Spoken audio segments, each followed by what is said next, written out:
Bonjour à tous, je suis ravi de vous retrouver dans ce numéro des Matins du Sénat pour vous faire vivre le débat qui a eu lieu hier dans l'hémicycle du Sénat. Un débat autour d'une proposition de loi qui veut atténuer l'effet de la limitation à 80 km/h sur le permis à points. Le principe est simple, si un conducteur perd un seul point, il peut le récupérer au bout de 3 mois et non 6 mois comme c'est le cas actuellement. Au final, les sénateurs n'ont pas adopté cette mesure, mais ils ont vivement critiqué la limitation à 80 km/h qui est, selon eux, imposée aux automobilistes et au monde rural. Tout de suite, le débat. L'ordre du jour appelle la discussion de la proposition de loi relative à l'aménagement du permis à points dans la perspective de l'abaissement de la limitation de vitesse à 80 km/h sur le réseau secondaire, présentée par Madame Sylvie Goy-Chavent et plusieurs de ses collègues. Dans la discussion générale, la parole est à Madame Sylvie Goy-Chavent, auteure de la proposition de loi.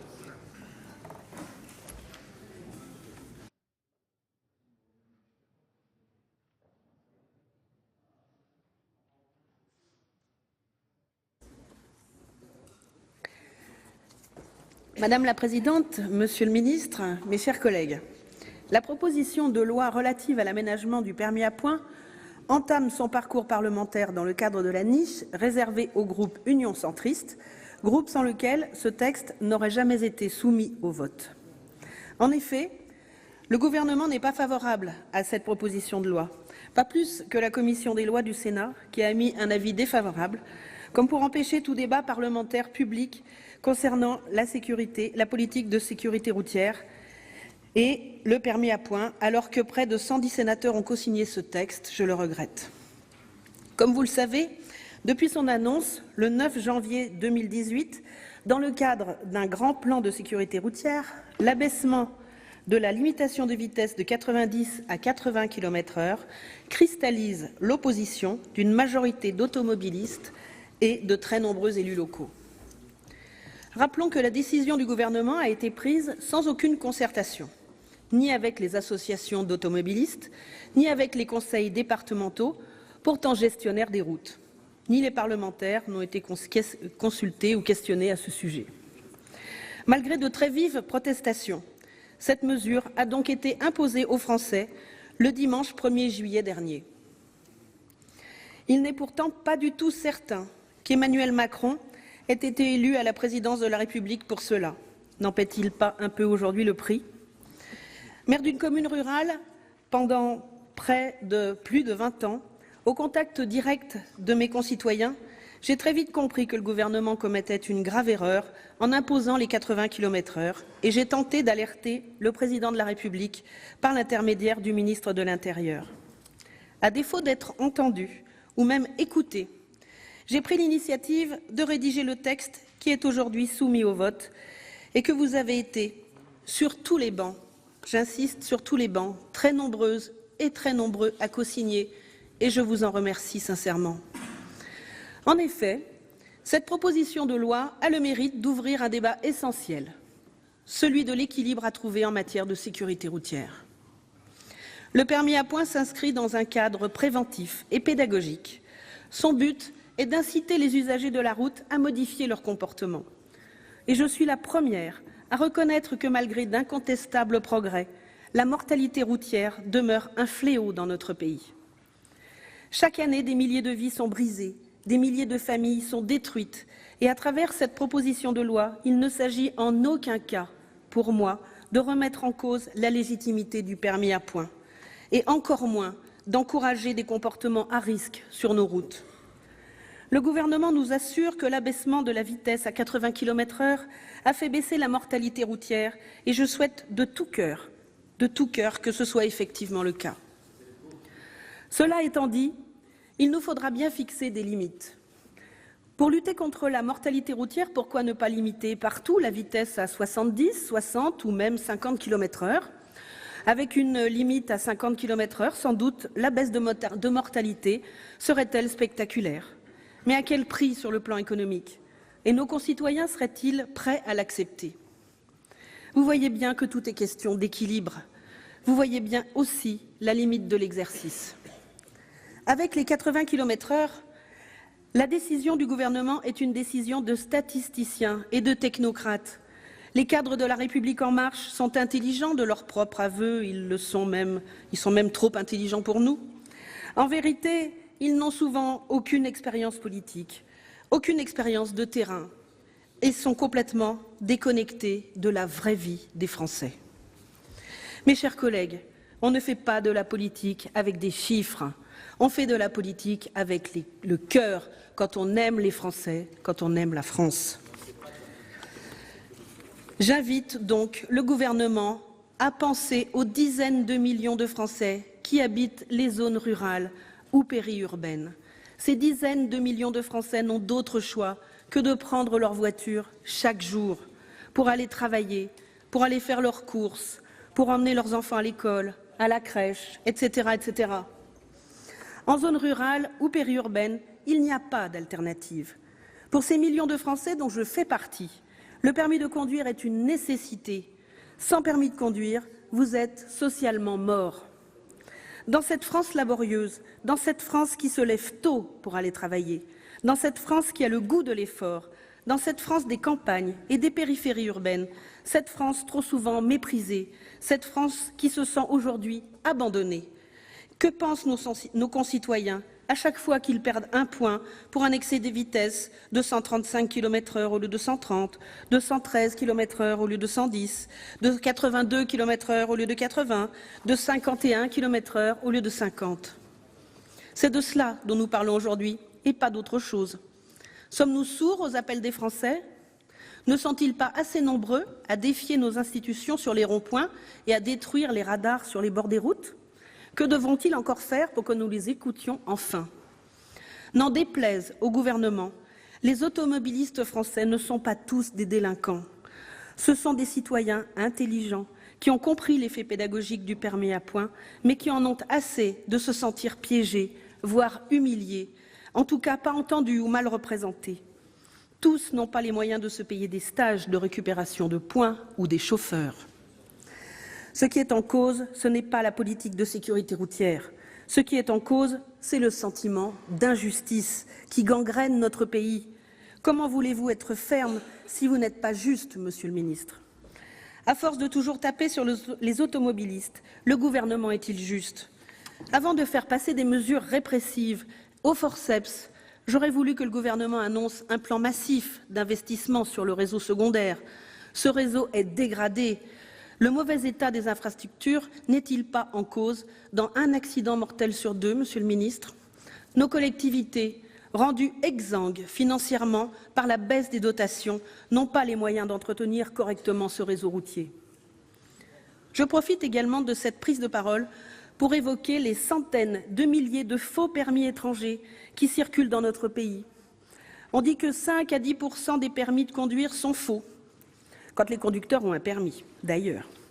Mais de cela, aucun ministre ne monte à la tribune de cet hémicycle ou ne fait le 20h pour en parler. Une collègue sénatrice me disait hier que ma proposition de loi ne servait à rien. Ma foi, nous verrons, les Français jugeront. Comment voulez-vous que la colère ne monte pas dans notre pays?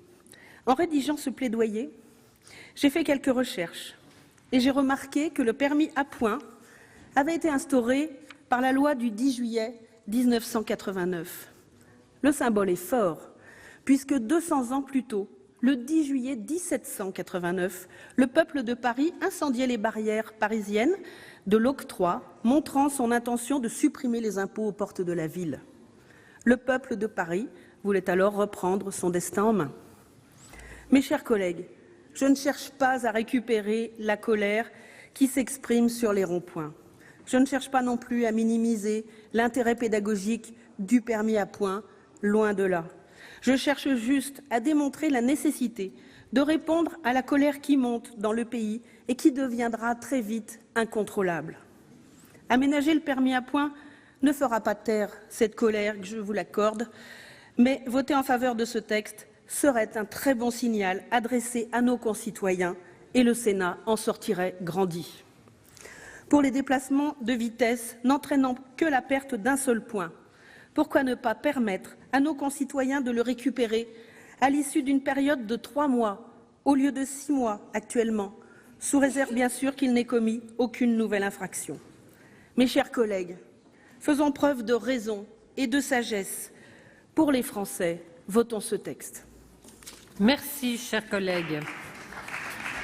La parole est à Monsieur Jean-Luc Fichet, rapporteur de la Commission des lois.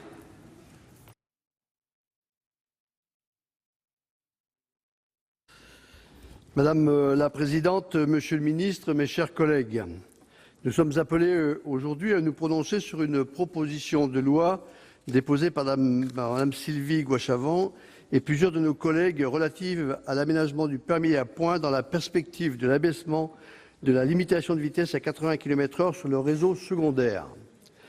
Ce texte s'inscrit dans un contexte que nous connaissons tous et dont nous avons déjà eu à débattre au Sénat, celui d'une forte incompréhension de la population face à l'abaissement de 90 à 80 km/h de la vitesse maximale autorisée sur les routes bidirectionnelles sans séparateur central. Je connais, mes chers collègues, l'engagement de chacun d'entre vous sur cette question, particulièrement sensible dans le contexte social actuel et qui nous vaut régulièrement des sollicitations de nos concitoyens. À titre de compensation de ce durcissement de la réglementation routière, les auteurs de la proposition de loi entendent alléger les sanctions appliquées aux infractions les moins graves en assouplissant les règles de récupération de points. Le dispositif proposé que nous a rappelé notre collègue Sylvie Goy-Chavent est relativement simple. Il consiste à réduire de 6 mois à 3 mois le délai dans lequel les personnes ayant perdu un seul point à leur permis de conduire à la suite d'une infraction peuvent le récupérer si elles n'ont pas commis de nouvelles infractions dans ce délai. Il s'agit, dans l'esprit des auteurs de la proposition de loi, d'éviter que le passage à 80 km/h pénalise de manière démesurée les usagers de la route en leur faisant risquer de perdre plus de points sur leur permis de conduire. Notons que seules 4 infractions sont aujourd'hui concernées par le retrait d'un seul point: les petits excès de vitesse inférieurs à 20 km/h, l'absence de port de gants homologués par les motocyclistes, le chevauchement d'une ligne continue et le chevauchement des lignes délimitant les bandes d'arrêt d'urgence sur l'autoroute.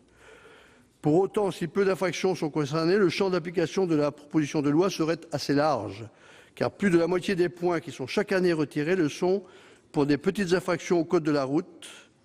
En 2017, par exemple, sur les quelques 15 millions de points au permis de conduire qui ont été retirés, près de 9 millions l'ont été pour des infractions légères, punies du retrait d'un seul point. Au vu de ces chiffres, nous pouvons affirmer que l'impact de la proposition de loi serait loin d'être mineur. Les auteurs de la proposition de loi soulèvent assurément un débat essentiel, celui de l'équilibre à trouver en matière de sécurité routière, qui a d'ailleurs été partagé par l'ensemble de nos collègues de la commission des lois. Nous le savons, l'efficacité des mesures de sécurité routière repose en partie sur leur compréhension par la population et leur degré d'acceptabilité. Une mesure qui n'est pas acceptée ne sera que peu respectée. C'est d'ailleurs la position que nous avions tenue avec Michel Raison et Michel Vullien dans notre rapport d'information sur le passage aux 80 km/h. Dans ce contexte, il apparaît donc essentiel de s'interroger, comme le font les auteurs de la proposition de loi, sur la manière de lutter efficacement contre la délinquance routière, sans pour autant que les mesures adoptées soient jugées injustes et pénalisantes pour les usagers de la route les plus responsables. Cette même interrogation a d'ailleurs conduit le gouvernement à lancer récemment une réflexion sur la valorisation des comportements responsables sur la route. Le soin de mener une étude sur le sujet a été confié au Conseil national de la sécurité routière. Son président Yves Goasdoué, que j'ai reçu en audition, nous a indiqué que les conclusions de ce rapport seraient prochainement remises. Plusieurs propositions sont étudiées, parmi lesquelles l'idée d'introduire une forme de sursis sur le retrait de points.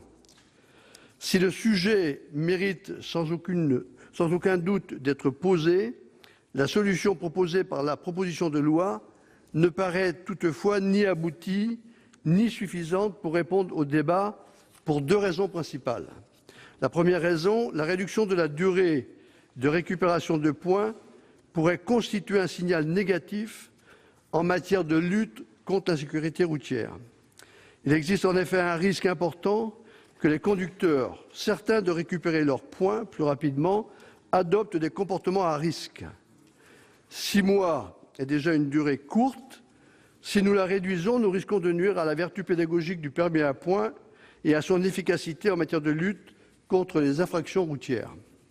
Notons d'ailleurs qu'actuellement, les personnes qui commettent une petite infraction ne sont informées de leur retrait de points qu'au bout de 2 mois, en raison des délais de recours et des délais techniques liés à la gestion des flux. Si nous abaissions le délai de récupération de points à 3 mois, les personnes concernées se verraient informées de leur retrait de points et de leur récupération de points de manière quasi simultanée, ce qui diminuerait assurément l'utilité de la sanction de retrait de points. Enfin, il est important de rappeler que la proposition de loi ne porterait pas uniquement sur les excès de vitesse commis sur les routes limitées à 80 km/h, seraient concernés tous les excès de vitesse inférieurs à 80 km/h, y compris ceux commis sur les autoroutes ou en agglomération. Entreraient également dans le champ de la proposition de loi les infractions de franchissement de ligne que j'ai précédemment citées. La seconde raison a trait à l'utilité de la proposition de loi. Les statistiques nous montrent que les délais actuellement prévus par la loi pour la récupération de points ne sont pas disproportionnés. En effet, une part significative des points retirés chaque année pour des petites infractions au code de la route sont récupérés automatiquement dans les délais prévus par la loi. En 2017, environ les 3/4 des points retirés ont été récupérés automatiquement dans un délai de 6 mois. Qui plus est, très peu de personnes perdent leur permis de conduire point par point, c'est-à-dire en ne commettant que de petites infractions. Cela représentait en 2017 121 personnes sur un total de 61 714 invalidations de permis de conduire. La plupart des personnes concernées perdent donc leur permis car elles commettent des infractions lourdes au code de la route et non de petits excès de vitesse. Dans ces conditions, réduire à 3 mois la durée de récupération de points n'aurait que très peu d'impact sur les invalidations du permis de conduire. Je le répète, la proposition de loi pose un débat essentiel que nous nous devons, en tant que législateurs, de conduire. Toutefois, au regard de l'utilité incertaine du dispositif proposé et de l'impact négatif qu'il pourrait avoir en matière de sécurité routière, la commission des lois a estimé qu'elle n'apportait pas de solution viable. La sécurité routière, nous le savons tous, est une matière complexe et les enjeux trop importants pour adopter des dispositions à la légère. Je rappelle que plus de 3 500 personnes perdent encore la vie chaque année sur la route. Il paraît dès lors préférable de conditionner toute évolution législative du permis à points à la conduite d'une étude d'impact approfondie afin de garantir l'efficacité des mesures proposées et d'éviter tout effet de bord. Je ne doute pas d'ailleurs que la réflexion actuellement conduite par le Conseil national pour la sécurité routière contribuera utilement à ce débat. Peut-être, Monsieur le ministre, pourrez-vous nous apporter quelques précisions sur ce point. Il apparaît enfin, et j'en terminerai par là, d'autant plus nécessaire de surseoir à légiférer en la matière que le président de la République a fait preuve la semaine dernière, à l'occasion du lancement du grand débat national, d'une certaine ouverture à l'égard de la mesure des 80 km/h. Il n'a en effet pas exclu, au regard de l'incompréhension d'une grande partie de la population, de revenir sur cette mesure mise en place de manière généralisée, sans aucune concertation locale. Plutôt que d'adopter des mesures de compensation, restons donc fidèles à la position du Sénat et continuons de soutenir l'ouverture de concertation au niveau des départements en vue d'adapter la réduction des vitesses aux réalités de chaque territoire.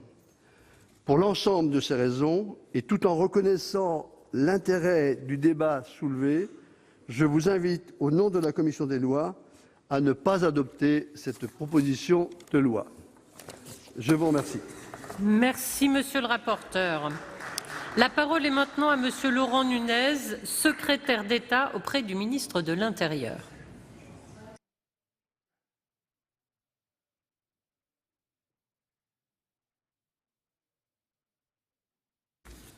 Madame la Présidente, Mesdames et Messieurs les sénateurs, Madame la sénatrice Goy-Chavent, Monsieur le rapporteur, la proposition de loi dont nous débattons aujourd'hui propose d'aménager le système de retrait de points sur le permis en fonction de la gravité des infractions commises par le conducteur.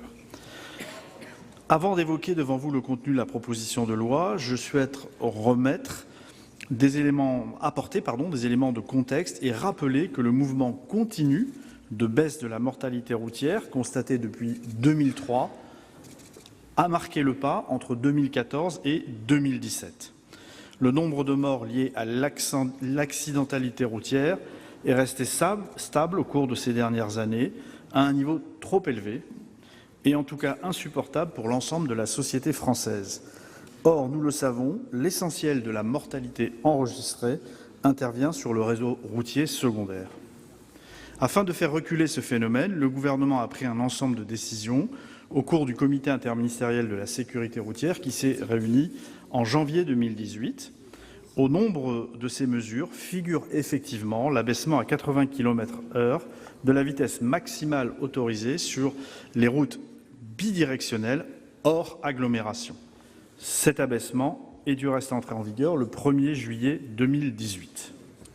L'analyse du bilan de cette mesure devrait être communiquée par le gouvernement de façon imminente et je puis vous indiquer, et je l'ai fait hier devant vous lors des questions d'actualité au gouvernement, que la tendance est positive si l'on se borne à constater en première analyse les baisses de la mortalité enregistrées depuis le 1er juillet par rapport au même mois en 2017. Il convient d'ailleurs à ce titre de souligner que l'augmentation massive de dégradation et la destruction des radars depuis la mi-novembre aura nécessairement un impact négatif, quels que soient les efforts qui sont mis en œuvre pour les rétablir et les restaurer au plus vite, aura nécessairement un impact négatif et nous le savons. Pour en revenir plus précisément à l'objet de cette proposition de loi, je souhaite rappeler que les conducteurs qui commettent un excès de vitesse inférieur à 20 km/h sur les routes où la vitesse maximale autorisée a été ramenée à 80 km/h se voient sanctionnés par le paiement d'une amende et le retrait d'un point. Cette sanction respecte le principe de proportionnalité appliqué en matière de permis à points. En effet, le nombre de points retirés sur le permis de conduire varie en fonction du niveau de dépassement de la vitesse, puisqu'il est de 2 points pour un dépassement compris entre 20 et 30 km/h, de 3 points entre 30 et 40 km/h, de 4 points entre 40 et 50 km/h et atteint 6 points à partir de 50 km au-delà de la vitesse autorisée. Dans ce dernier cas, l'infraction est constitutive d'une contravention de 5e classe et sa récidive matérialiserait le délit de grand excès de vitesse. L'exposé des motifs de la proposition de loi met en avant la différence que ferait naître l'abaissement à 80 km/h de la vitesse maximale autorisée dans le traitement des infractions, selon qu'elles aient eu lieu à la campagne ou en zone rurale. Or, je souhaite rappeler que le Code de la route distingue déjà, en cas d'excès de vitesse inférieur à 20 km/h, le fait que l'infraction ait été commise en agglomération ou en dehors d'une agglomération. En dehors, il est puni d'une amende prévue pour les contraventions de 3e classe et ce même dépassement de vitesse commis en agglomération se trouve quant à lui sanctionné d'une amende de la 4e classe. Par ailleurs, il convient de souligner que le délai de restitution du point perdu à la suite d'une infraction pour laquelle ce retrait est prévu a déjà été ramené à 6 mois. Ce délai est alors apparu comme un point d'équilibre et j'y reviendrai dans la discussion.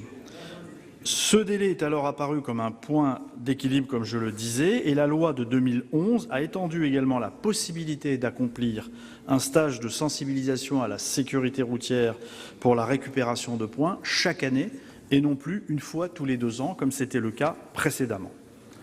En 2017, plus de 6 millions de restitutions d'un point au terme d'une période de 6 mois ont été effectuées, contre seulement près de 5,3 millions en 2016. Le nombre de restitutions de points a donc augmenté d'un peu plus de 13% entre ces 2 années. Réduire à nouveau ce délai serait incohérent avec les objectifs de la sécurité routière à nos yeux. Et à cet égard, il convient à nouveau de rappeler que c'est dans les zones rurales que la mortalité est la plus élevée. En outre, les retraits successifs d'un point non restitué demeurent une cause marginale d'invalidation du permis de conduire.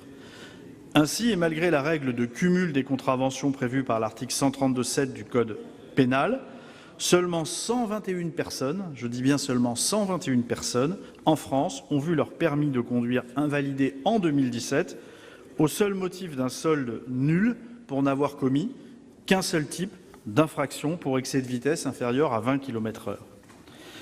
La réduction que vous proposez aurait des effets sur la perte de points très limités en réalité, et cela a été rappelé avant moi, puisque 78% des retraits de 1 point seulement sont à ce jour restitués, et 77% des titulaires de permis de conduire disposent aujourd'hui de la totalité de leurs points.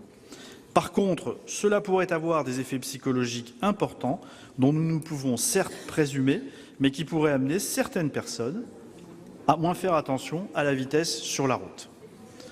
Enfin, la gestion du permis à points, mise en œuvre par le système national des permis de conduire, est soumise au délai d'enregistrement des infractions qui est en moyenne de 2 mois. En réduisant le délai de restitution du point à 3 mois, l'usager pourrait avoir connaissance de son retrait de points et de sa restitution, pratiquement simultanément. Ce dispositif retirerait par conséquent tout l'intérêt pédagogique souhaité par le législateur dès 1992 et qui a à juste titre rappelé dans l'exposé des motifs de la proposition de loi.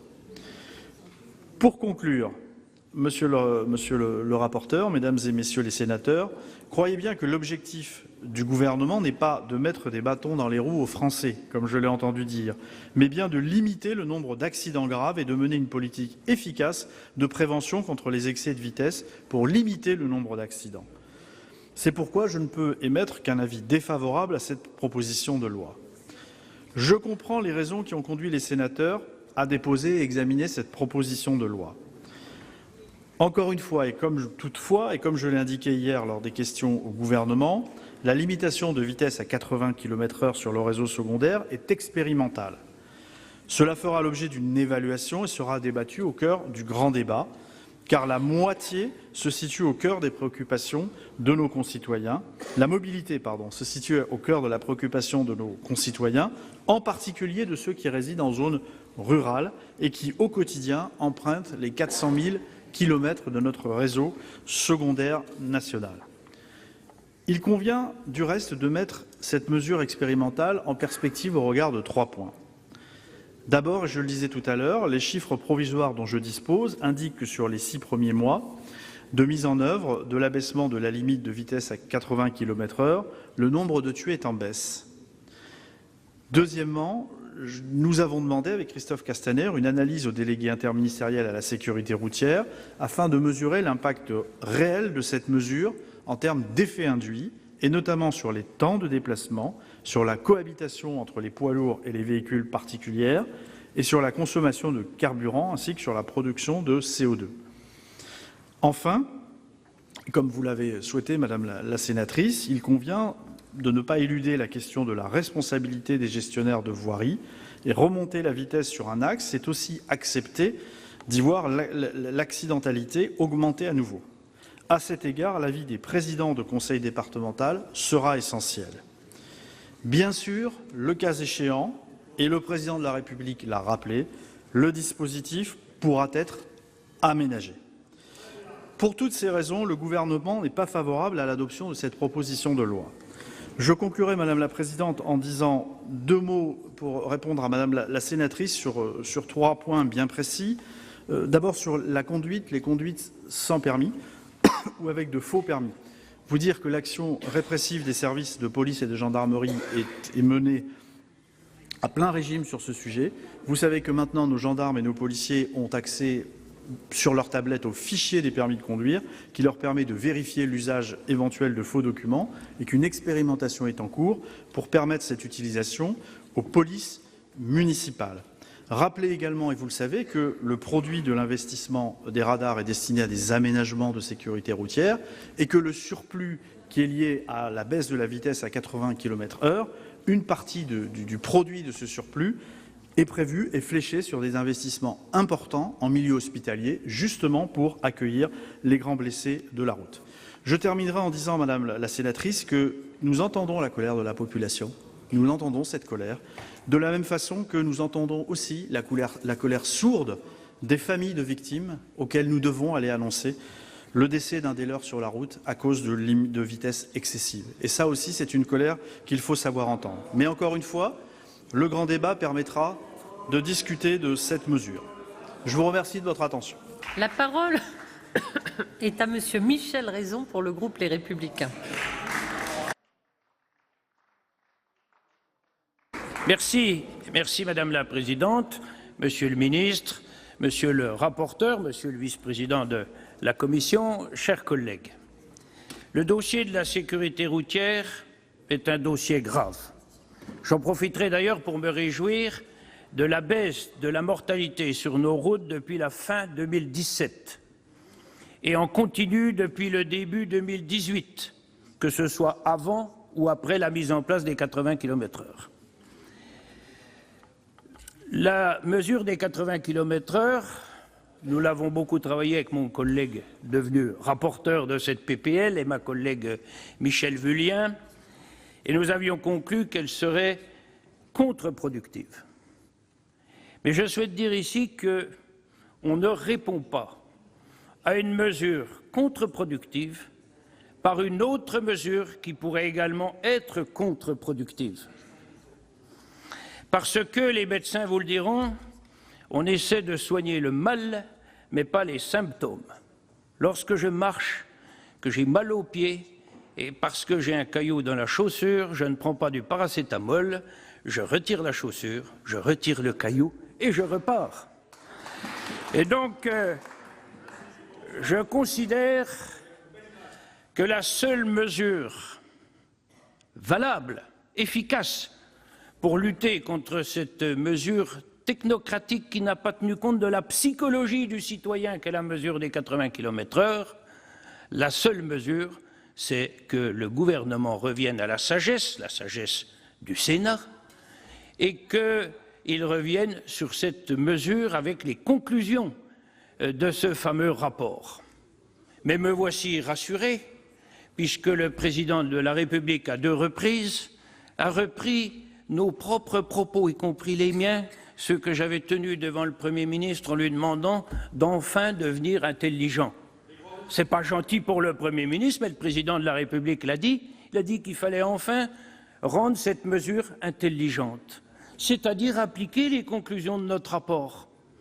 Et donc j'ai quelques espoirs qu'une parole tenue aussi publiquement après des mouvements aussi violents que ceux que nous avons vécus dans notre pays puisse enfin être tenue, car je sais que la parole d'un président de la République n'est pas toujours tenue. Mais là, j'ai quelques espoirs, et on va l'aider à ce qu'elle soit tenue. Le seul regret que j'ai, c'est que cette parole découle de violence dans notre pays, alors que ça aurait été beaucoup plus simple que le gouvernement nous écoute certes sur cette mesure, mais sur bien d'autres, et je regarde sur les bancs tous les rapporteurs qui ont rapporté un certain nombre de textes, y compris dans la loi de finances. Si le gouvernement nous avait écoutés, la France serait peut-être plus en paix aujourd'hui. Donc j'en appelle à vous, Monsieur le Ministre, pour faire passer ce message au gouvernement, qu'enfin ils écoutent la sagesse du Sénat et le pays ira mieux. Et je vous remercie. La parole est à Madame Cécile Cukierman pour le groupe CRCE.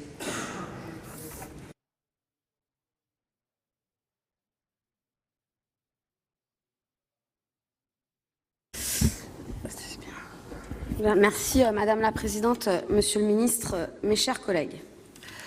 C'est une connerie. C'est par ces mots que le Président de la République a qualifié récemment l'abaissement de la limitation de vitesse à 80 km/h sur le réseau secondaire. Eh bien, nous pouvons dire que sur ce coup-là, nous sommes bien d'accord avec lui, comme quoi parfois il peut y avoir des points d'accord entre nous et le Président. Mais alors, et dans cette situation, cette PPL est-elle la solution ? En effet, depuis le 1er juillet, la vitesse maximale sur les routes à double sens sans séparateur central a été abaissée de 90 à 80 km/h.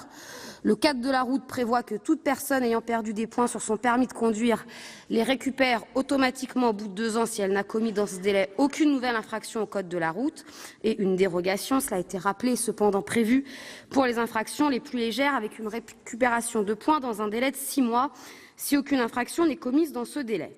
C'est donc cette dérogation que souhaite modifier cette PPL afin de passer le délai à 3 mois. Cependant, mes chers collègues, la sécurité routière ne se marchande pas, car il est après tout question de vie humaine et de déplacement sécurisé. Finalement, parler sécurité routière aujourd'hui, c'est parler de vitesse, mais c'est également parler des infrastructures, car, ne nous y trompons pas, la sécurité tient beaucoup à l'état de ces infrastructures. Alors oui, l'entretien de la voirie coûte cher et incombe aux collectivités qui n'ont pas de moyens suffisants. Classée première en 2011 pour l'état de ses routes selon les critères du Forum économique mondial, la France n'est aujourd'hui plus que 7e. C'est bien l'histoire d'une dégradation suite à un manque d'investissement dans les infrastructures. La baisse des dotations de l'État aux collectivités locales qui entretiennent les 370 000 km de routes départementales, comme la baisse des crédits pour les presque 12 000 km de routes nationales et d'autoroutes non concédées, se font donc sentir sur les chaussées. Alors, quelle est la suite ? Un nouvel hashtag, un balance ton département ou un balance ta route départementale pour stigmatiser nos départements qui n'ont plus les moyens d'assurer pleinement leurs compétences en la matière, comme vous avez pu le faire avec nos maires lorsqu'ils ont dû augmenter les impôts locaux. Les collectivités consacrent une part importante de leurs dépenses à la voirie. Elles représentent 9% de celles des communes, plus de 8% de celles des départements. La tendance générale est encore une fois dans ce domaine à la baisse. Une baisse considérable puisque les dépenses de voirie des collectivités ont fléchi de 19% entre 2013 et 2015, une orientation confirmée par les premiers résultats publiés par l'Observatoire national des routes en novembre dernier. D'après l'analyse que je viens de mentionner et qui a porté sur un échantillon de 57 départements, les chiffres montrent une baisse continue des dépenses de fonctionnement depuis 2013 qui touche tous les postes, les fournitures, notamment le sel pour la viabilité hivernale, la part de travaux confiés aux entreprises ou les frais généraux. Les départements sans vrais moyens sont impuissants. Alors, allez-vous continuer, Monsieur le Ministre, à prendre des décisions qui ont certes un vrai objectif louable, mais le véhicule utilisé pour y parvenir reste abject. Nous portons, avec le groupe communiste républicain citoyen écologiste au Sénat, depuis longtemps la question du report modal et notamment celui du fret ferroviaire. Aujourd'hui, des quantités significatives de poids lourds se retrouvent sur des routes départementales non prioritaires du réseau, ce qui pose des problèmes, non pas forcément en termes de bouchons, mais de sécurité, de pérennité des voies qui n'ont pas été conçues à l'origine pour cela.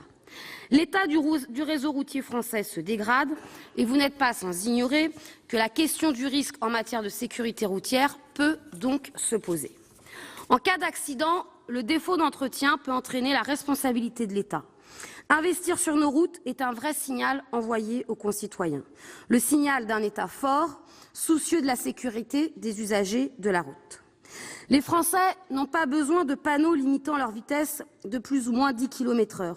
Ils ont besoin de routes viables, de routes sans nid de poule, des routes salées en période de neige. Ils ont besoin de signalisation indiquant les zones réellement dangereuses. Mais ils n'ont surtout pas besoin de décisions prises de façon aléatoire, sans concertation avec l'ensemble des acteurs concernés. Et puis, Monsieur le Ministre, permettez-moi de vous dire que si vous aviez finalement écouté les recommandations du Sénat, là aussi cela a été rappelé, nous n'en serions peut-être pas là. Et je me rappelle, comme un certain nombre de mes collègues, du débat que nous avions eu ici avec votre collègue Madame Gourault, nous expliquant qu'il n'y avait aucun problème, que tout allait bien et que tout allait très bien se passer. Et on voit bien comment quelques mois après, finalement, eh bien, les discours évoluent parce que la réalité sur laquelle nous avions alerté à l'époque était réelle et que donc il faut aujourd'hui faire évoluer ces réalités et ces choix. Et donc vous, finalement, qui prenez la concertation, vous auriez pu voir que dans certains départements, certaines routes auraient même vu leur vitesse limitée à 70 km/h si cela avait été justifié, parce que finalement nous avons besoin d'une sécurité routière au plus près de la réalité, mais d'une sécurité routière qui soit compréhensible par toutes et par tous. Nous traversons au quotidien les routes de notre département. Aujourd'hui, on passe de 30 km/h à 50 km/h, à 70 km/h, pour parfois arriver à 80, puis 90, pour parfois finir à 110 et revenir ainsi en arrière sur quelques dizaines de kilomètres. Il n'y a donc plus aucune logique pour l'ensemble des conducteurs. Je terminerai en disant qu'au final, cette PPL n'offre à nos yeux pas de solution viable. Nous ne pouvons compenser un durcissement de la réglementation routière par un allègement des sanctions aux infractions. La solution pour nous se trouve dans l'investissement massif pour des routes de qualité. Par conséquence, notre groupe ne votera pas cette proposition de loi. Nous passons à la discussion des articles de la proposition de loi initiale. Avant l'article unique, nous avons un amendement premier rectifié terre qui est présenté par Madame Sollogoub. Merci Madame la Présidente, Monsieur le Ministre, mes chers collègues. Alors après avoir entendu beaucoup de débats autour de la sécurité routière, la prévention routière, les 80 km/h, je vais très modestement vous parler juste de la gestion des points et de ce système de gestion de points concrètement, en considérant qu'une gestion optimale permet également d'avoir un système qui marche de façon optimale. Alors il y a tout simplement je pense, une petite lacune. Concrètement, voilà de quoi il s'agit. Si vous roulez, vous vous faites flasher, vous perdez un point. Entre le moment où vous commettez l'infraction, vous perdez de fait le point, et le moment où ça vous est notifié, il y a obligatoirement un délai. Or, ce délai n'a pas de limite actuellement, c'est-à-dire qu'il n'y a pas de prescription et qu'on pourrait imaginer qu'un point qui soit virtuellement perdu se balade dans des circuits informatiques pendant des années et que 10 ans après, on puisse vous enlever ce point parce que vous l'aviez perdu mais qu'il peut se promener pendant des années. Alors, sachant qu'un automobiliste qui ne commet pas d'infraction pendant 3 ans récupère tous ses points, il serait logique qu'il y ait un délai de prescription par rapport à cette perte de points qui soit de 3 ans également, parce que c'est vrai que ça fait partie également de la bonne gestion du système de savoir gérer soi-même son crédit de points, et il faudrait qu'il y ait une prescription de 3 ans par logique. Voilà, je vous remercie. Merci, chers collègues. Avis de Monsieur le rapporteur. Madame la Présidente, donc cet amendement vise à introduire une forme de prescription pour les sanctions de retrait de points au permis de conduire. Il s'agit de prévoir qu'aucun retrait de points ne pourrait être appliqué à une personne plus de 3 ans après la commission d'une infraction. En l'état du droit, le retrait de points s'applique à compter du jour où la condamnation est devenue définitive et non pas à compter de la date à laquelle le courrier informant d'un retrait de points est reçu par le détenteur du permis. Par exemple, si une personne commet un excès de vitesse constaté par un radar automatique, le retrait de points s'appliquera à compter du moment où la personne a payé son amende. Il n'y a donc pas de nécessité d'encadrer au-delà les règles de retrait de points dont les principes sont déjà clairement énoncés par la loi. Et donc, je propose un avis défavorable. Merci, Monsieur le rapporteur. Avis du gouvernement, Monsieur le ministre. Madame la Présidente, je n'ai quasiment rien à rajouter à ce qui vient d'être dit par le rapporteur, simplement abonder dans son sens pour rappeler qu'en outre, nous avons un délai de prescription en matière judiciaire qui est de 6 ans. Donc on pourrait même avoir, dans des cas exceptionnels, des personnes qui seraient condamnées pour les infractions les plus graves et qui ne se verraient pas retirer de points, donc ce qui n'est pas. Donc voilà, je me range à l'argumentation du rapporteur pour émettre un avis défavorable. Merci, Monsieur le ministre. La parole à Jean-François Longeot pour explication de vote. Oui, merci Madame la Présidente, Monsieur le rapporteur, Monsieur le ministre. Moi, je n'ai pas la même interprétation que vous. J'ai eu des retraits de points à plusieurs reprises. C'est 1, après c'est 2, puis après c'est 3. Alors normalement, 3 plus 2 plus 1, ça fait 6. Mais comme personne ne vous prévient jamais, vous ne savez pas si vous avez 6 points de retirés, vous ne savez pas si vous en reste 6, vous ne savez pas s'il vous reste des points, et vous êtes susceptible à un moment donné de rouler et en ayant pratiquement plus de points ou plus de points. Donc je pense que l'amendement, c'est celui-là. C'est d'attirer l'attention sur le fait que, OK, qu'on nous retire des points, mais qu'on puisse avoir un bilan qui soit fait et qu'on puisse nous écrire. Moi, j'ai jamais rien reçu. Si, l'amende est le point retiré. Ah, ça, il n'y a pas de problème, et c'est dans les 4 jours qui suivent effectivement l'erreur que j'ai pu faire. Mais le nombre de points qu'il me reste, je ne le sais pas. Et c'est vraiment quelque chose, et c'est, à mon avis, le fond de cet amendement. Je vous remercie. Merci, chers collègues. Y a-t-il de demandes d'explication de vote? Monsieur Masson.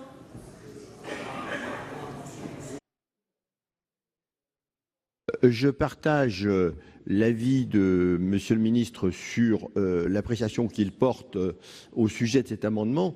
Ceci étant, ce qui vient d'être dit est tout à fait vrai. Je crois qu'il serait quand même normal que quand on se fait retirer des points, en même temps, on notifie à la personne, il vous reste tant de points. hein. Ça, c'est extrêmement embêtant. Alors, on répond comme d'habitude, ah ben ouais, mais vous allez voir sur Internet. Bon, mais une fois de plus, c'est la fracture numérique. Hein, les gens qui n'ont pas Internet ou les gens qui ne savent pas s'en servir, ben, ils sont complètement démunis. Et ça, j'aimerais bien que Monsieur le ministre puisse en prendre note. Et ça coûte quand même pas cher d'inscrire sur la feuille des points retirés ce qui reste comme point à chacun. Merci, cher collègue. La parole pour explication de vote à Monsieur Sido. On voit que notre éminent collègue, M. Masson, n'a jamais eu de point à retirer parce qu'on reçoit un courrier avec un timbre dessus où il y a finalement le nombre de points à retirer et le nombre de points qui restent. Bon, ceci étant dit, moi je trouve que être prévenu du nombre de points, si tant est qu'on n'a pas, au bout de 3 ans, c'est de trop. On ne se souvient pas au bout de 3 ans.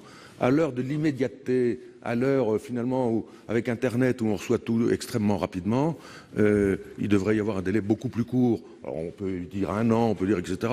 Mais 3 ans, c'est totalement anormal. On ne s'étonnera pas dans ces conditions et avec d'autres mesures comme celle-là où qu'on ne prend pas, qu'il y ait des gens qui s'énervent dans la rue avec un gilet ou sans gilet. Voilà, je pense qu'il y a des choses normales et que les délais trop longs ne sont plus acceptables aujourd'hui. Merci, chers collègues. La parole pour explication de vote à Monsieur Fouché.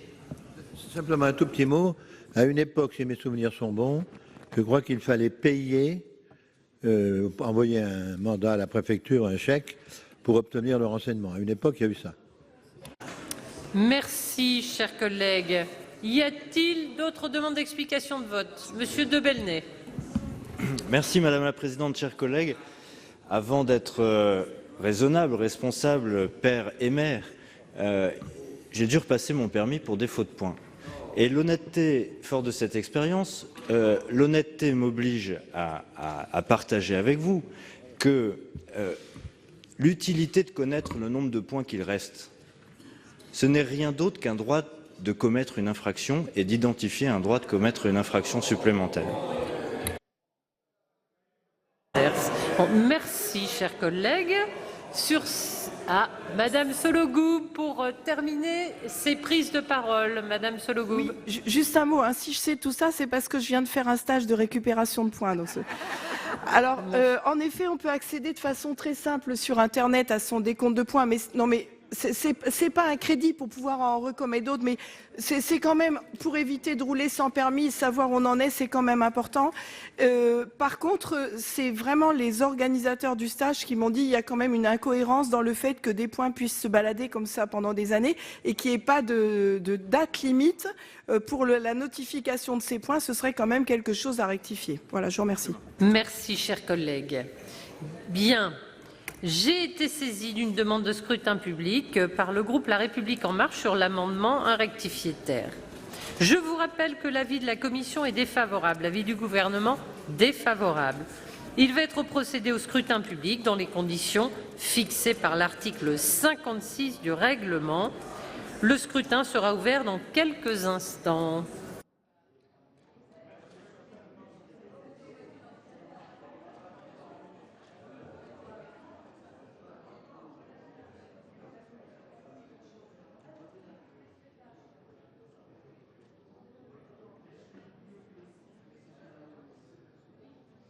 Le scrutin est ouvert.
Alors, plus personne ne demande à voter. Le scrutin est clos. J'invite les secrétaires à procéder au dépouillement du scrutin.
Alors, voici le résultat du scrutin numéro 43 sur l'amendement 1 rectifié terre, compte tenu de l'ensemble des délégations de vote accordées par les sénateurs aux groupes politiques et notifiées à la présidence. Nombre de votants 344, nombre de suffrages exprimés 344, pour l'adoption 85, contre 259. Le Sénat n'a pas adopté.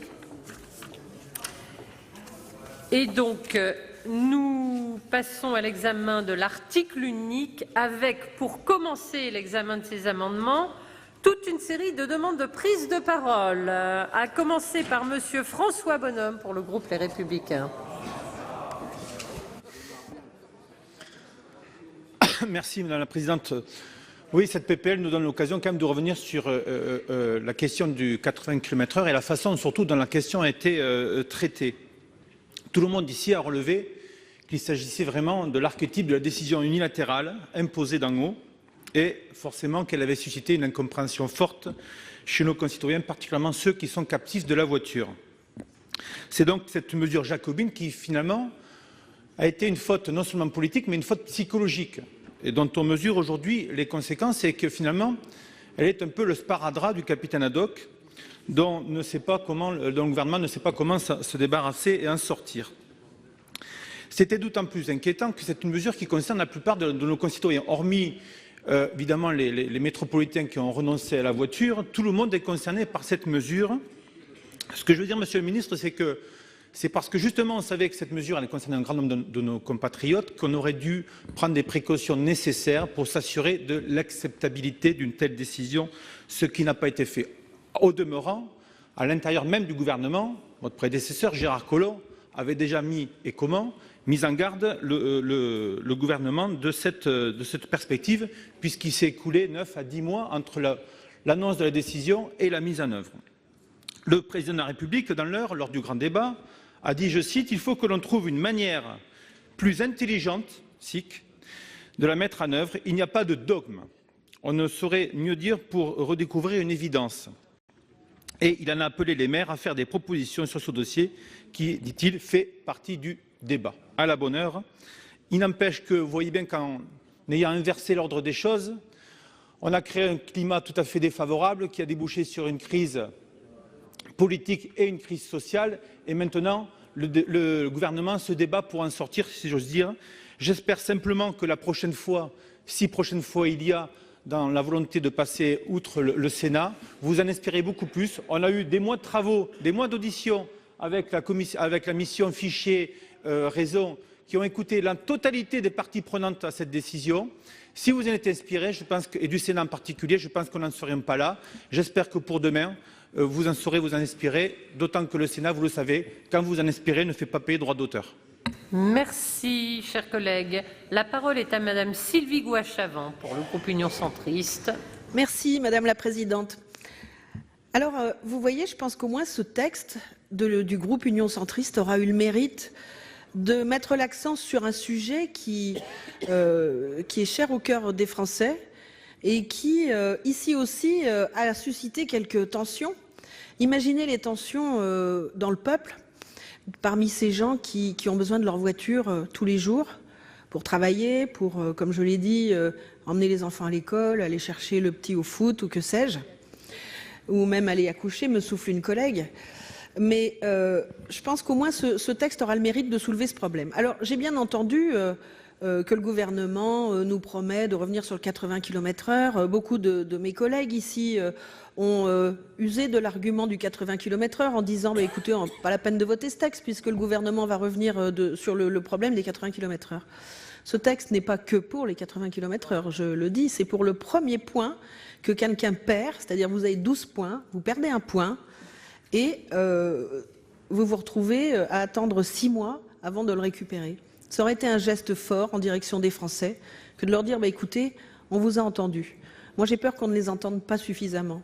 D'ailleurs, non seulement on ne les entend pas suffisamment, mais les arguments ici dans l'hémicycle étaient assez contradictoires finalement. Je vois bien qu'on a du mal à s'en sortir de ces histoires. On voudrait plus de sécurité routière, et ça, tout le monde est d'accord. Moins de morts sur les routes, tout le monde est d'accord.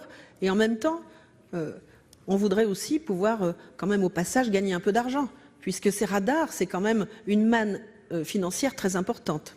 D'ailleurs, quel sera le coût de tous ces radars détruits sur le bord des routes? Et je pense que l'argent des amendes servira d'abord à les remplacer avant d'aller construire des hôpitaux. Voilà, donc ce que je voulais vous dire, c'est que je ne fais pas ça à titre personnel, puisqu'on m'a soufflé tu fais ça parce que tu n'as pas eu plus de points. J'ai encore 12 points, chers amis, je n'ai encore pas fait de stage, je n'ai pas l'expérience de certains de mes collègues.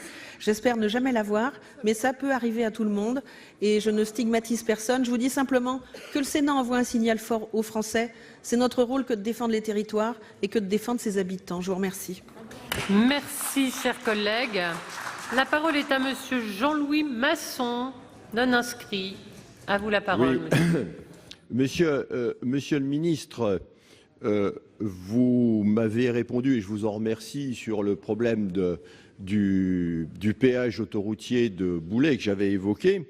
Alors, je voudrais quand même faire 2 remarques, Monsieur le ministre. La première, c'est que ce n'est pas du tout une expérimentation, c'est présenté par la SANEF comme devant être généralisé partout. Donc j'attire l'attention de mes collègues. C'est le premier péage de France à être transformé de la sorte, mais ça va être partout la même chose. Et Monsieur le ministre, ce que vous avez dit, vous avez répété l'argument de la SANEF disant on fait circuler, on va fluidifier le trafic, les gens passeront plus rapidement. Et il n'est pas question de les obliger à prendre un abonnement. Mais, Monsieur le ministre, personne oblige la SANEF de supprimer corrélativement les guérites de péage ou les automates de péage où vous payez directement. Et comment expliquer à quelqu'un qui n'a pas le péage qu'il passe plus rapidement s'il est obligé de descendre de sa voiture, de s'arrêter, descendre de sa voiture, d'aller à 30 mètres de là dans une guérite pour tirer un ticket, reprendre sa voiture et ensuite, une fois qu'il est chez lui, prendre un ticket. Monsieur le ministre, là, la SANEF se moque du monde parce que c'est un faux argument. Non, c'est vraiment un faux argument. C'est d'une malhonnêteté totale et je pense que vous le comprenez, Monsieur le ministre. Et je pense qu'il serait bon, Monsieur le ministre, que vous fassiez remonter à la SANEF en lui disant essayez quand même de trouver des arguments un peu plus honnêtes et un peu plus crédibles. Parce que personne, si la SANEF veut créer une ligne où les gens passent librement, personne ne l'empêche de créer une ligne où les gens passent librement. Mais tout le problème, c'est qu'ils obligent. Le but, c'est d'obliger les gens à prendre l'abonnement, parce que ceux qui n'ont pas l'abonnement, on leur pourrit la vie. On leur fait perdre plus de temps que le temps qu'ils gagnent en prenant l'autoroute. Merci, Monsieur Masson. La parole est à Monsieur Marc Laménie pour le groupe Les Républicains. Oui, merci Madame la Présidente, Monsieur le Ministre, chers collègues. C'est vrai que ce sujet est extrêmement sensible. Je crois que nous sommes toutes et tous d'accord pour la sécurité routière. Et bon, comme cela a été rappelé, notre collègue qui auteur de cette proposition de loi, il mérite aussi de poser des problèmes essentiels, des problèmes qui sont vécus par toutes et tous. Mais après, je dirais, je pense qu'il faut se poser aussi, malheureusement, les bonnes questions. Monsieur le ministre, c'est vrai qu'on entend partout, autour de nos concitoyens, beaucoup nous disent ce sont les sénateurs et les députés qui ont voté la limitation à 80 km/h. Beaucoup disent les 6 points, quand on ne laisse pas passer un piéton sur un passage piéton, 6 points, que ce sont nous qui l'avons décidé, alors que ce ne sont pas nous. Donc, parfois, on doit se poser la question, à quoi nous servons? Parce que les textes, projets de loi, initiative gouvernementale, proposition de loi, initiative parlementaire, sont là pour modifier nos codes. Et dans notre société, nous avons 70 ou 80 codes, dont le code de la route. Et là, ce qui anime notre débat, c'est le code de la route. Modifier des articles du code de la route. Mais là, malheureusement, je dirais, nous ne sommes pas à l'origine de ces décisions. Origine réglementaire. Donc, je dirais, il faut aussi quand même se poser les bonnes questions. Vous perdez 6 points quand vous ne laissez pas passer un piéton. Ben, on est piéton aussi. On attend que le petit bonhomme passe au vert pour traverser. Donc, je dirais, on doit respecter aussi le code de la route. Je crois qu'à un moment donné, il faut se poser les bonnes questions. Parfois, il y a un piéton sur un passage, à côté d'un passage piéton, vous vous arrêtez, vous le laissez passer, bah, il ne traverse pas parce qu'il attend quelqu'un. Bon, voilà, il faut aussi se poser les bonnes questions. Donc, à un moment donné, la sécurité routière reste une priorité, mais aussi, c'est ce problème de comportement qu'on doit avoir en permanence et le respect des panneaux de signalisation, les triangles pointent en haut qui indiquent de ralentir. Donc voilà, c'est pour ça que je me rallierai néanmoins avec la commission des lois et notre groupe parlementaire, parce que je crois qu'il faut changer aussi nos mécanismes de fonctionnement. Voilà, merci. Merci Monsieur Laménie. La parole est à Monsieur Henri Cabanel pour le groupe socialiste et républicain. Merci Madame la Présidente, Monsieur le Ministre, chers collègues. Effectivement, cette discussion que nous avons aujourd'hui aura le mérite de revenir sur le fond du problème qui est, ça a été dit par plusieurs de mes collègues, l'application de 80 km/h, l'abaissement de 90 à 80 km/h. Ça a été dit, je pense que la méthode n'a pas été la bonne et que les vraies questions n'ont pas été posées comme elles auraient dû être posées. Où voulons-nous arriver en termes donc de tués sur la route? Il y en a beaucoup trop, certes. Mais je voudrais quand même vous rappeler qu'en 1970, il y avait 14 millions de véhicules en circulation et il y avait plus de 18 000 tués sur les routes chaque année. Aujourd'hui, il y a à peu près 39 millions de véhicules qui circulent et on est à plus de 3 500 morts par an. C'est beaucoup trop. Jusqu'où veut-on aller? Moins de 3 000? Moins de 2 000? Moins de 2 000? Est-ce que vous pensez que la vitesse est la seule à régler les problèmes de la sécurité routière? Et on l'abaissera jusqu'où? On a voulu mettre en place donc tout un tas de mesures, notamment pour l'état des véhicules par rapport donc au contrôle technique. Mais je pense qu'on a oublié, à mon avis, quelque chose que peut-être certains de mes collègues vont être choqués quand je vais en parler. C'est le comportement du conducteur lui-même. On est une majorité ici à avoir passé un permis de conduire à 18 ans ou 20 ans, peu importe. Et jusqu'à la fin de notre jour, on ne nous demande rien. Absolument rien. Et j'aimerais qu'on fasse une petite expérience à la fin de ce débat et que tous ici, dans l'hémicycle, on repasse notre code de la route, où on doit faire 5 fois tout moins. Et on verrait s'il y en a beaucoup d'entre nous qui réussiraient l'examen. À mon avis, je pense qu'on aurait de sacrées surprises. Donc, comme effectivement il y a une remise à niveau pour les permis poids lourds, il serait quand même assez opportun de réfléchir aussi sur une formation et une remise à niveau de certains conducteurs. C'est une privation de liberté. Merci Monsieur Cabanel. La parole est à Monsieur Guillaume Chevrollier pour le groupe Les Républicains.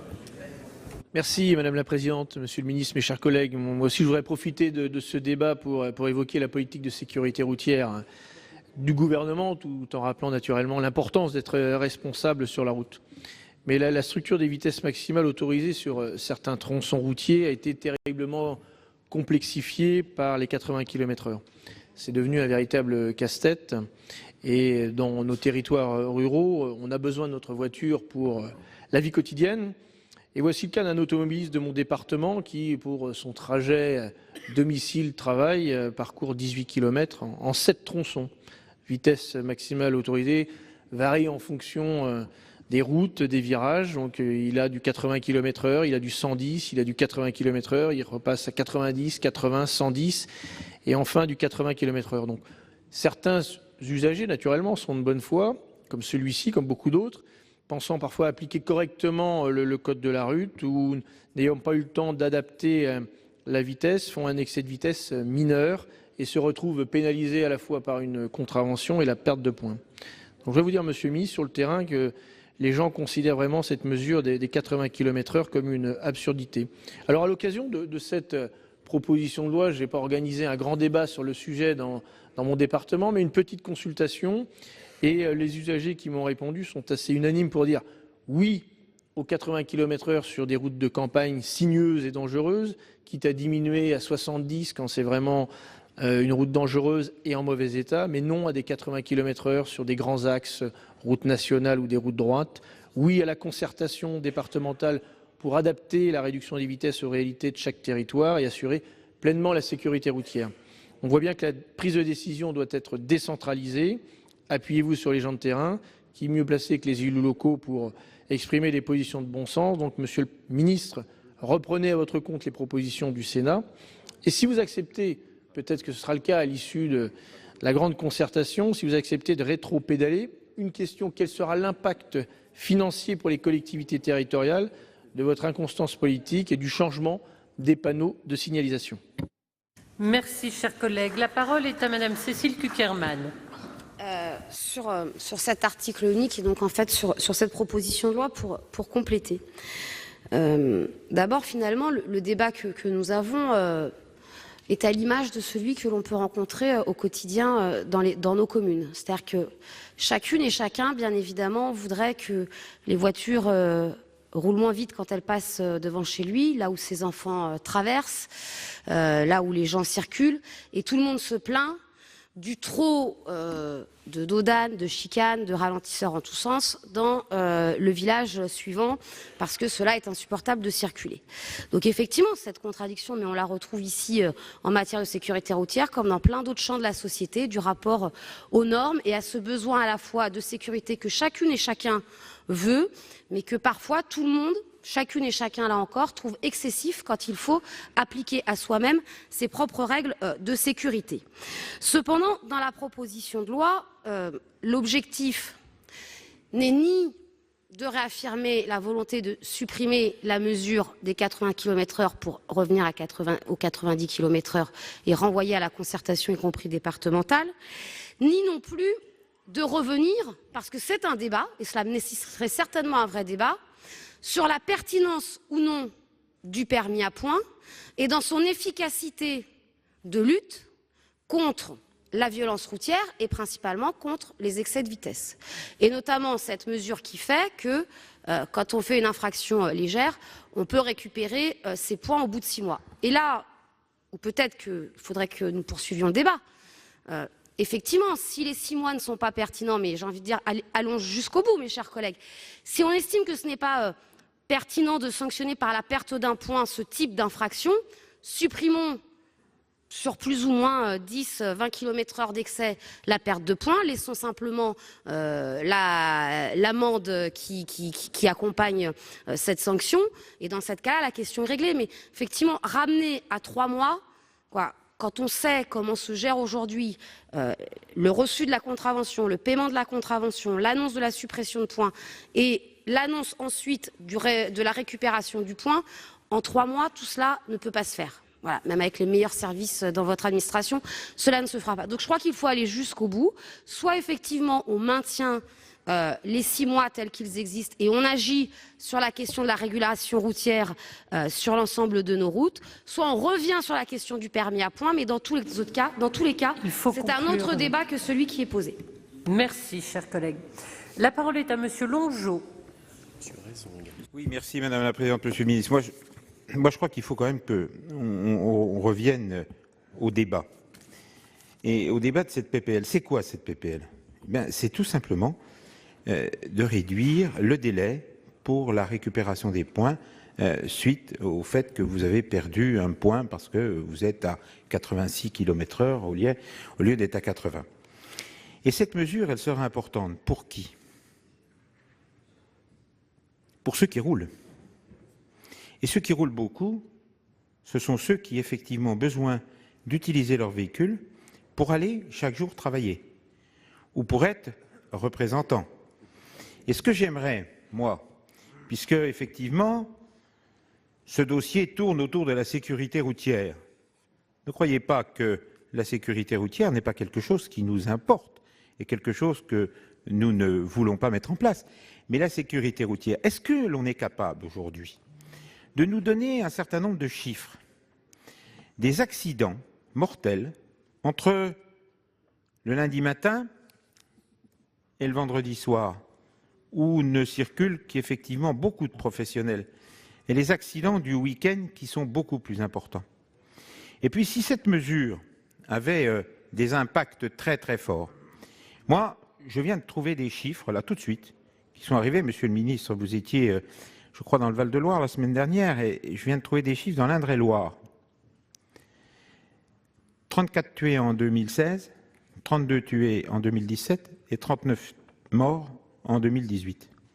Je crois que, effectivement, ce n'est pas uniquement sur ce volet, parce qu'on s'aperçoit qu'à certains moments, eh bien, même cette limitation de vitesse, je crois que ce n'est pas la sécurité que nous voulons remettre en cause. C'est tout simplement de dire, eh bien, effectivement, quelqu'un qui roule beaucoup, quelqu'un qui a besoin de se déplacer, quelqu'un qui va travailler, eh bien, donnons-lui la possibilité de récupérer son point en 3 mois au lieu de 6 mois. Et pour répondre à Mme Cukierman, effectivement, si c'est uniquement un problème administratif, de savoir si on ramènera à 3 mois au lieu de 6 mois, à ce moment-là, pour se donner un peu de temps administratif, mettons-le à 9 mois. Merci, Monsieur Longeot. Nous terminons cette série de prises de parole par une intervention de Monsieur Raison. Un tout petit mot, merci Madame la Présidente. Simplement pour ressouligner un double intérêt des conclusions du rapport sénatorial. Il a un intérêt en matière d'acceptabilité et d'efficacité, mais il a un deuxième intérêt sur le plan démocratique. Le président Larcher, hier soir, lorsqu'il a prononcé ses vœux, a dit « nous devons aller vers plus de décentralisation ». Et si on veut que notre pays fonctionne mieux, que la démocratie soit plus proche du citoyen, on doit en effet plus décentraliser, mais pour de bon. Il ne faut pas que les hauts fonctionnaires reprennent le pouvoir le lendemain. Et le fait d'adopter cette mesure, et il semble que le président de la République l'ait compris, ça améliorera la démocratie de proximité et donc l'acceptabilité et l'efficacité. Et pourquoi pas non plus imaginer des solutions innovantes dans un certain nombre de départements et de façon expérimentale en matière de sécurité routière, parce qu'il y a un bouillonnement d'idées en additionnant tous les départements plus fort que dans un petit bureau de Premier ministre. Merci, Monsieur Raison. Nous passons. Ah, Monsieur Détraigne a demandé la parole. Oui, je crois qu'il faut être conscient que beaucoup de gens ont besoin aujourd'hui de leur voiture quotidiennement. Pour aller travailler, pour en revenir, pour faire leurs courses, etc. Est-ce qu'on veut vraiment leur faciliter la vie ou au contraire les ennuyer? Je voudrais vous rappeler tout le monde ne la connaît peut-être pas, mais c'était le Georges Pompidou, quand il était Premier ministre, qui avait dit une fois, alors qu'on lui faisait signer des textes réglementaires en pagaille, il avait dit à ses collaborateurs « mais arrêtez donc d'emmerder les Français ». Je crois que c'est sage de se rappeler de cette phrase. On n'arrête pas de brider nos concitoyens. Et après, on s'étonne qu'ils soient dans la rue, ça n'a rien à voir avec les gilets jaunes, mais laissez-les respirer, nos concitoyens. Quand il y a des choses qui, effectivement, valent le coup, ok, on réglemente, mais par rapport au nombre d'accidents et de décès qu'on avait il y a une génération, ça n'a plus rien à voir.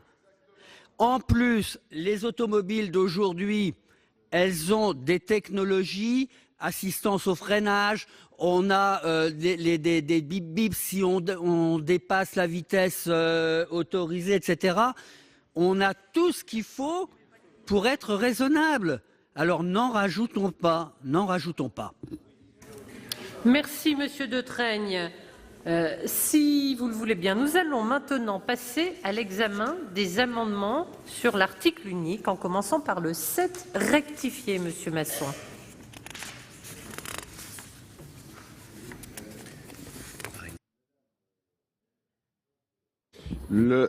Cet amendement, je l'ai posé parce que je trouve qu'il faut trouver une solution au mécontentement.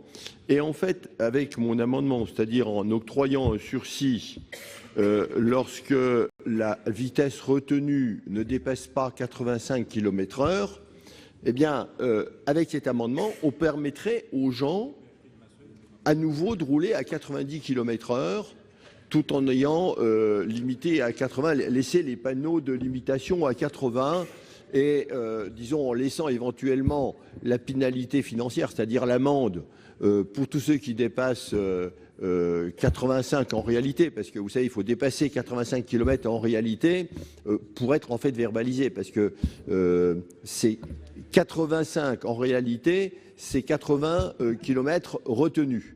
Eh bien, moi, ce que je suggère, c'est qu'on retienne, disons que à partir qu'on ne retire des points que si la vitesse dépasse la vitesse réelle de l'intéressé, enfin la vitesse plutôt retenue de l'intéressé dépasse 85 km/h, c'est-à-dire si en fait il dépasse 90.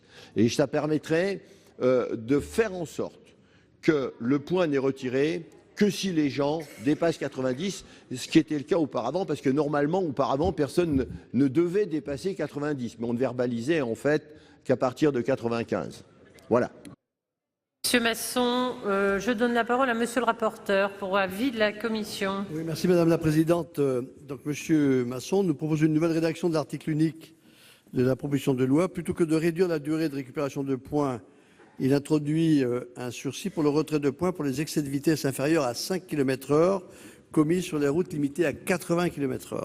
Cet amendement n'est pas sans intérêt car il vise à valoriser les comportements les plus vertueux sur la route et à ne pas pénaliser démesurément les conducteurs les plus responsables. Le dispositif proposé paraît toutefois inabouti. Il ne détermine en effet pas avec suffisamment de précision les conditions du sursis. En particulier, ne sont précisées ni la durée du sursis, ni les conditions dans lesquelles il pourrait y être mis fin.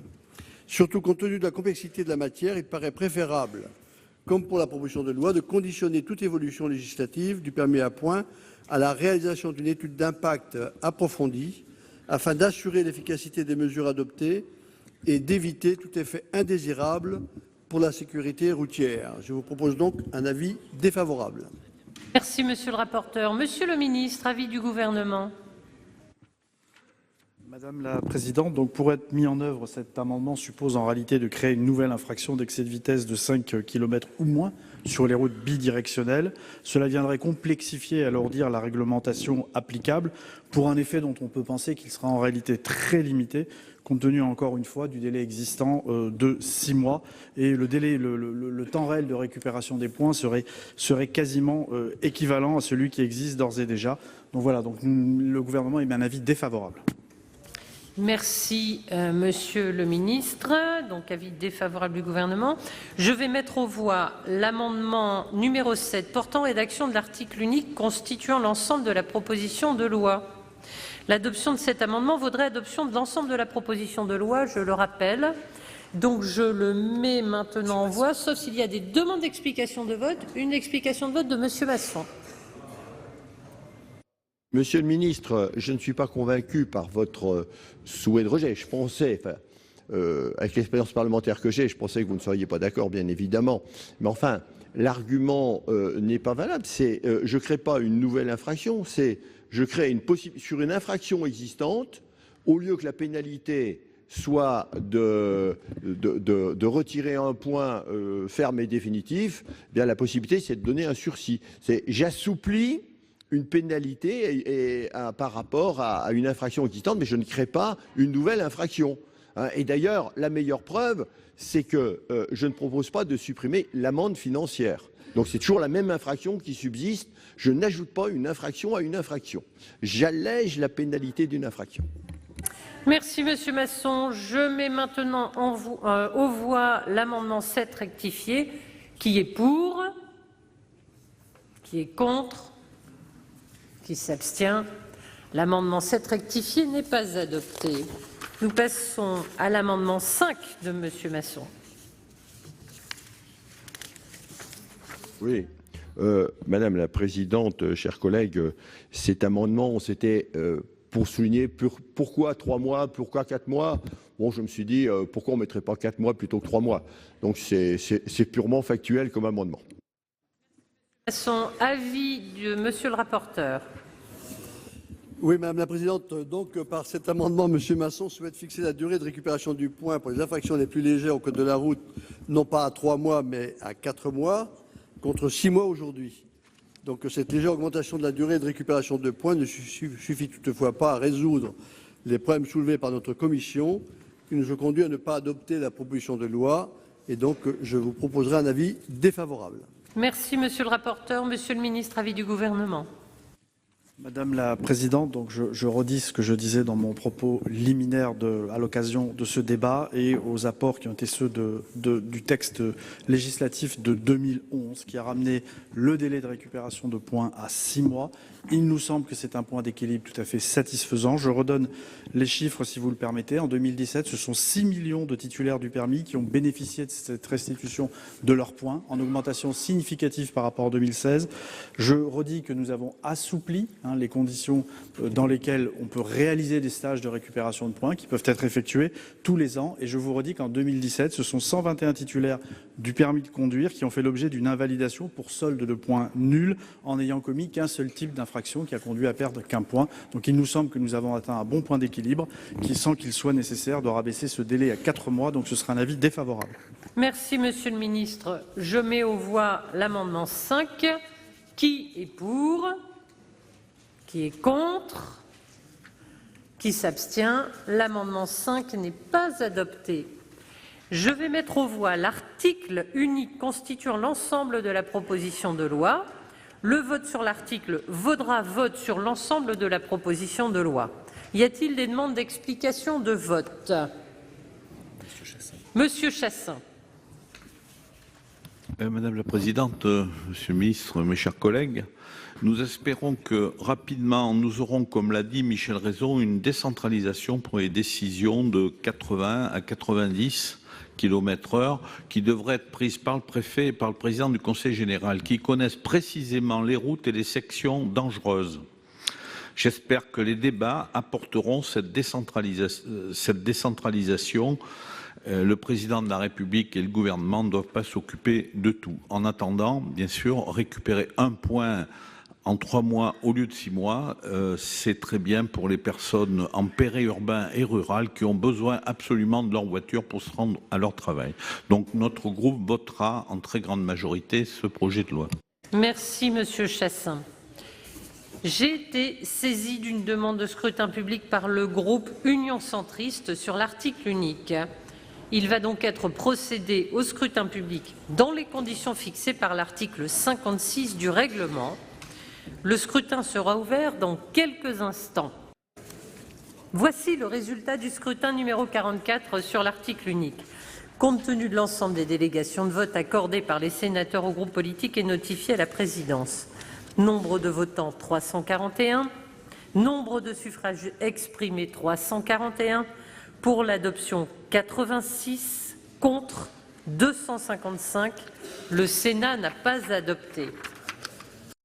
Et voilà pour ce débat autour de la proposition de loi pour l'assouplissement du permis à points. Les sénateurs centristes ont été bien seuls à défendre ce texte puisque la droite et la gauche se sont opposés à cette mesure censée atténuer l'effet de la limitation à 80 km/h.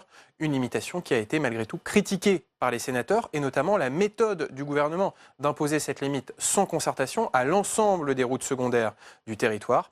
Laurent Nunez, secrétaire d'État auprès du ministre de l'Intérieur, a néanmoins rappelé que cette mesure était expérimentale et qu'elle serait tranchée par le grand débat national. Je vous rappelle que lors de ce grand débat, Emmanuel Macron a annoncé qu'il était ouvert à des aménagements de cette mesure.